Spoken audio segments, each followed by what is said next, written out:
So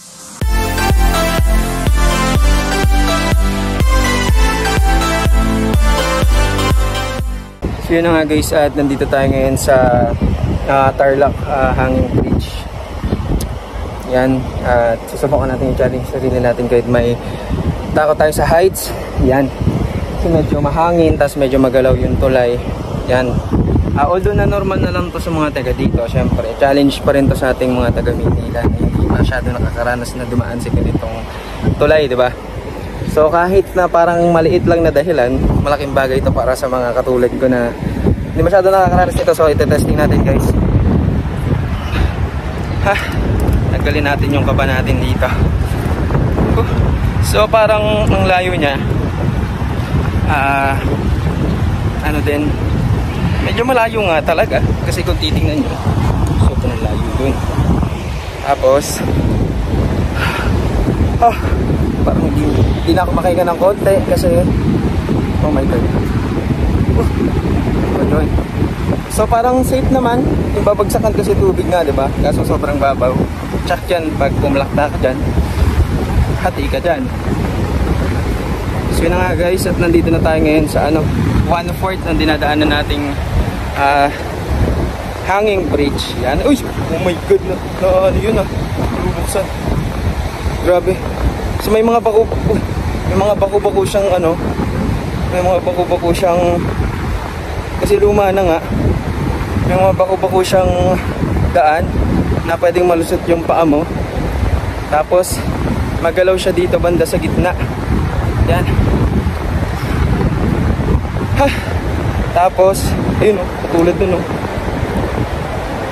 So yung technique dito, huwag ka lang titingin sa baba, diretso lang. Magalaw. Help! Oh my god, magalaw na.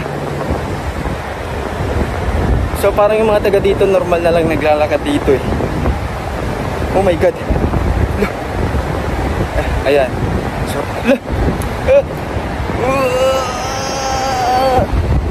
so yun na nga, hindi, nagbibiro lang. Ano lang yan, kunyari lang tayo natatakot. Oh my god, na yung may naglalakad para sa harapan natin.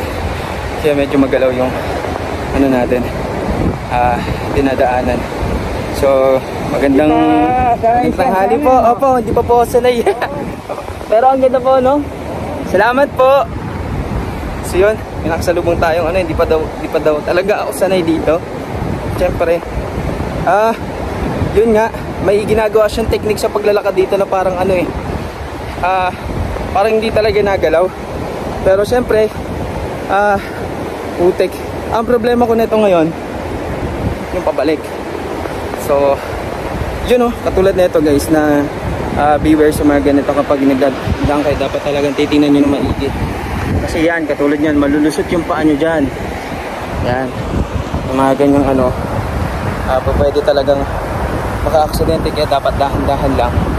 Medyo malayo-layo na itong nilakad natin. Hindi ko alam kung pagpapatuloy ko pa hanggang sa dulo. Pero dito guys, sa bandang dito, marami na mga butas na katulad nito. So kailangan tingnan mo rin siya maigi. Yan. Yan katulad yun. Yan. Aalalay ka rin. Kasi kapag nahulog ka dyan, tsak yan. Malambot naman, pero yung damage ba, medyo mataas. Parang story na tong heights niya, height niya. So huwag natin pakita na parang natatakot tayo. Good afternoon po. So yun na nga, sila parang normal lang. Parang maganda kung sasabayin na natin sila pabalik. Okay, sabayin natin sila pabalik kasi narating naman na natin yung dulo. Ba't parang magaling? Magalang na maglakad. Magaling nila maglakad guys.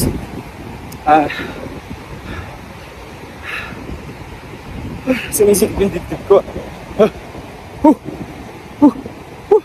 Kita nyo naman yung galaw ng paa.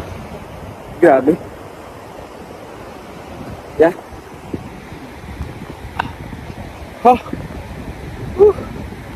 So, challenge, new fear unlock. Yan. New fear unlock. Tama ba? Putik. Oo. So, sumigway lang talaga ako dito sa lugar na to para i-vlog natin guys yung experience natin dito sa hanging bridge ng Tarlac. Yan.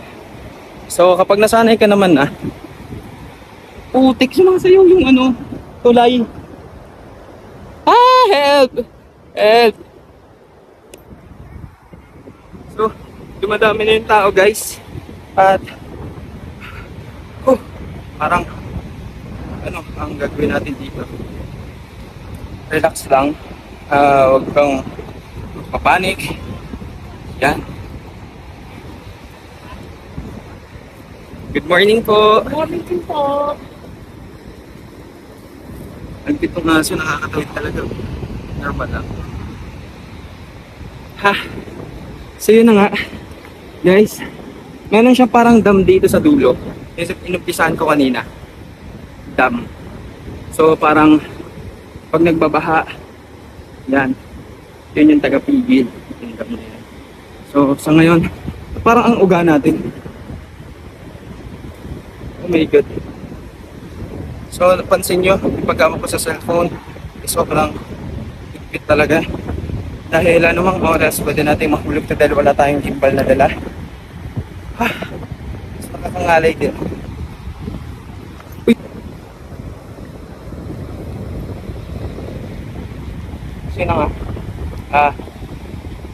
Pagdating mo dito sa unahan, medyo matibay-tibay natin, hindi na siya masyado magalaw. Hindi katulad din sa gitna na kapag may kasabay kang dumadaan, nagalaw talaga, kakabahan ka talaga. Pero okay lang, ginawa naman talaga to para daanan eh. Tayo lang naman yung nagmumukha dito. Mga bata sa daanan na to. Kasi nga, hindi natin lagi nararanasan dumaan sa ganito tulay. So na nga guys, papakita natin yung drone shots ng lugar na to. These brothers my guys, know that they fly, know that they ride or die. I keep boys by my side, CJ Ike, never gotta roll with ice. No rush, go and move dumb, back and forth, push and shove. Make your peace and love turn to peace and gloves. Now you gotta do a run up. Flashback, thought you got mad, then he didn't crack that. In and out of dolo when the knee matched. To the boys were on him and he crashed that. Till they came back, man, I don't act like. Heads off, yeah, all of that one pack. I could be anywhere, feeling alright. Till the game when the head is so mad act. I'm like